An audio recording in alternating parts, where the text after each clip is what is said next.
It's for the 9th congressional district made their final push to voters. Today is the special election between Republican Dan Bishop and Democrat Dan McCready. Now, Channel 9 exposed claims of absentee ballot fraud last year. That prompted this new election. And just less than 30 minutes, polls open for Election Day. We have Anthony Costura live outside of a polling place at Old Providence Elementary School. And Anthony, the election is getting a lot of national attention. John, some experts say because District 9 has a long history as a Republican stronghold, it could be a predictor of what's to come for the 2020 election. President Trump won this district actually by 12 points back in 2016.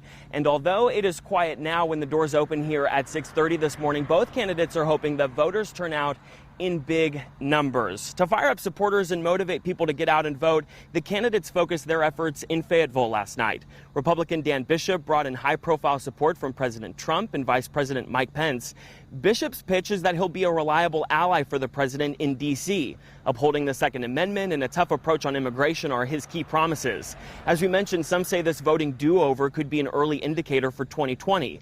Listen to Bishop's and President Trump's exchange at the rally last night. Not tired of winning. A vote for any Democrat in 2020 and a vote for any Democrat tomorrow in North Carolina is a vote for the rise of radical socialism and the destruction of the American dream. Meanwhile, veterans and military families joined Democrat Dan McCready for his boots-on-the-ground approach, knocking on doors and courting potential voters. The latest polls have the race between Bishop and McCready as a toss-up. McCready told our political reporter Joe Bruno that's because his platform of country over party is resonating. People are tired of the career politics, and they're ready for leaders who will put our country first.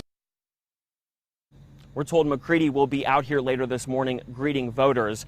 Polls close tonight at 7:30. John? Yeah, Anthony, having the president and the vice president both in North Carolina yesterday shows just how important this election's become. Yeah, and right now the website Open Secret says that this is the second most expensive special election in U.S. history. In fact, more than $10 million has been poured into this election from outside groups, and of that, more than $6 million from outside groups supporting Dan Bishop has gone to this election. Back to you. Anthony Costura live for us this morning. Anthony, thank you. Today's special election, 10 months in the making. So here's a timeline of how we got here. The original election, that was last November 7th. Between McCready and Mark Harris.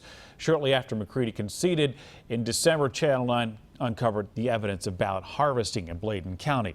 We looked into the past of Bladen County electioneer McCrae Dowless Jr.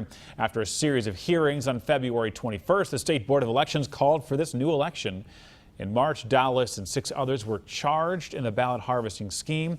On May 14th, State Senator Dan Bishop won the Republican primary. Channel 9 is your election source for District 9. There are also several other local races tonight. We'll have coverage on TV and the WSOC TV News app throughout the day and night.